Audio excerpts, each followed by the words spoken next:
आदरणीय गृह मंत्री को मैं यही कहना चाहूंगा कि अगर कोई पार्टी इसका समर्थन करना भी चाहे तो भी वो समर्थन 72 पे ही रह सकता है, जनरल वो चर्चा में नहीं ला सकते समर्थन के लिए। मैं सर ये दो जो कानून है, constitutional amendment 129 constitutional amendment act और the bill to further amend government of union territories act 63, national capital territories 91, Jammu Kashmir reorganisation act 2019, ये दोनों कानून संविधान और नागरिकों के वोट देने के जो उनकी संवैधानिक अधिकार है उस पर आक्रमण है और इसका हम पुरजोर विरोध करते हैं। विरोध का आधार ये है कि इस सबसे पहले 82(5) में चुनाव आयोग को जो यहाँ पे ताकत दी गई है कि चुनाव आयोग आज राष्ट्रपति को अपना एक निर्णय दे सकते हैं कि कब निर्वाचन हो सकता है। ये कभी भी इससे पहले चुनाव आयोग की ऐसी ताकत भारत के संविधान के निर्माताओं ने नहीं बनाया है। चुनाव आयोग की क्या सीमाएं हैं वो आर्टिकल 324 में है, जहां पर इलेक्शन कमीशन को बस कैसे सुपरवाइज करना चाहिए, कंट्रोल करना चाहिए, इलेक्शन रोल कैसे बनाना चाहिए, वहीं तक ही चुनाव आयोग की क्षमताओं का सीमा बनाया है। लेकिन इस संविधान ने चुनाव आयोग को असंवैधानिक गैर कानूनी ताकत दी है। राष्ट्रपति अगर कोई परामर्श लेते हैं तो सिर्फ काउंसिल ऑफ मिनिस्टर से परामर्श लेते हैं, वो कभी भी वो चुनाव आयोग से परामर्श नहीं लेते हैं। ये एक गैर संवैधानिक इन्होंने एक ढांचा बनाया है।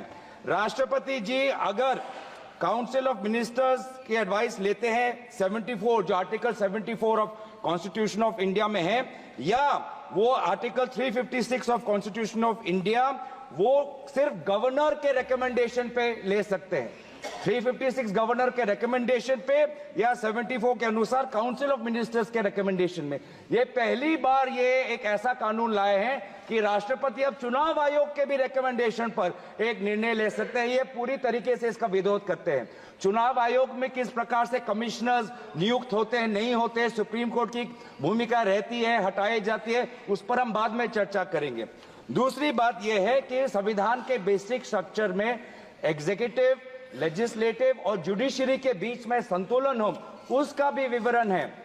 आज इस बिल के द्वारा आदरणीय राष्ट्रपति जी को ज्यादा शक्ति दिया गया है कि वो अपने सुपरिंटेंडेंट से एक नए 82A के द्वारा अब वो विधानसभाओं को भंग कर सकती है। ये एक्सेसिव पावर इस बिल में चुनाव आयोग को भी दिया गया है और राष्ट्रपति जी को भी दिया गया है।